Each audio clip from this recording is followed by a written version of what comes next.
The son of a painter, Giovanni Boldini was born in the land of painters in Italy on New Year's Eve, 1842. Place, time, environment, early aptitude for painting, all predetermined his life's destiny at the very beginning.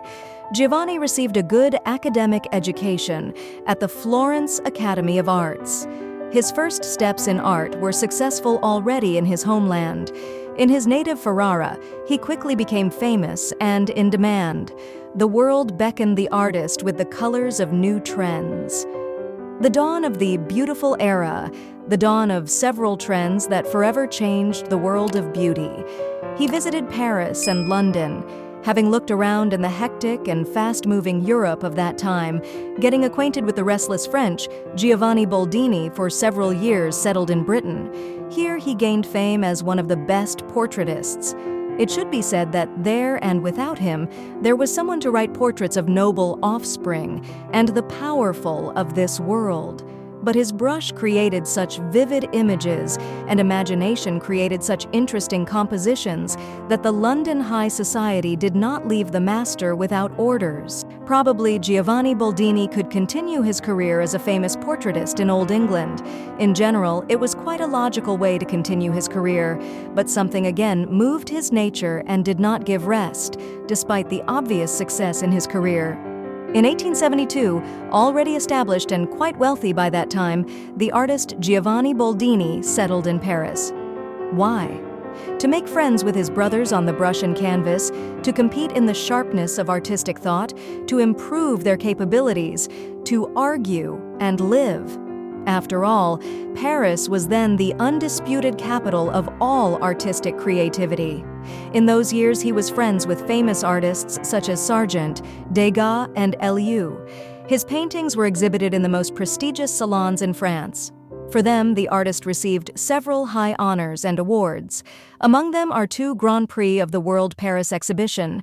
The life of a famous painter in the capital of arts could be bright and cloudless. But even here, the swept-away soul was looking for new discoveries, impressions, and heights.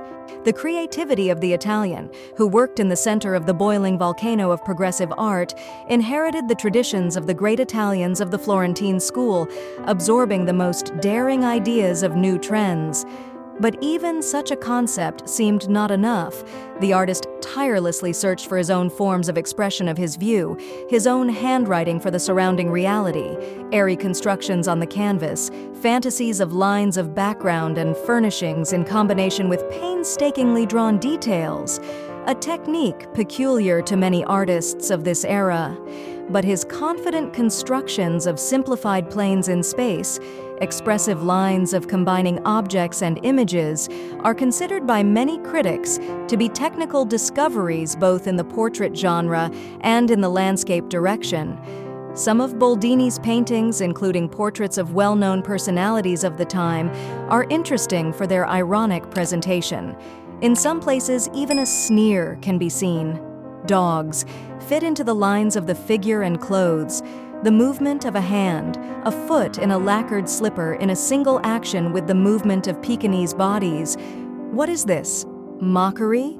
Irony? Grotesque? But it is a commissioned portrait. Other works show similar features of caricature over this idle superiority. The line of the thigh deliberately and defiantly standing out in the composition, the movements of the figure entangled in a fashionable but uncomfortable dress, obvious elements of caricature, executed in the classical style of writing with elements of impression, so typical of artists of this era. It was possible to afford such experiments on nature. Society favored the creator of images in an effort to be immortalized by the brush of the famous master. One of the most famous portraitists of his period, Di Boldini, wrote quite a few landscape works. They show not only experiments with perspective and the language of forms, but also a philosophical search for his place as an observer and chronicler of the era. Here, there is no search for perfect forms of reality, rapturous views of the Seine in sunset colors, but the search for the essence of human truths is visible. The water has gone, leaving garbage and unnecessary things. Old boats rest tied up to be instruments of entertainment for idle tourists for the rest of their lives. braided horsetails in favor of fashion, the pretentiousness of worldly traditions in contradiction to the naturalness of human relations is a recurring idea seen by the author in many of the subject paintings. Perhaps the Italian is teasing at the attempts of his French colleagues to find the way of universal prosperity of progress and new liberal trends. The artist was close to the ideas of social imperfection, but this did not prevent him from creating charming female images, salon fantasies on the themes of blossoming youth and eternal love. And not all its manifestations should be linked together. A renowned portraitist, an innovative landscape painter, the author of several new techniques in composition, as well as an ironic chronicler of the Belle Époque. The life of Giovanni Boldini was long, thorny, but glorious. He lived almost 90 years and left us well and honored.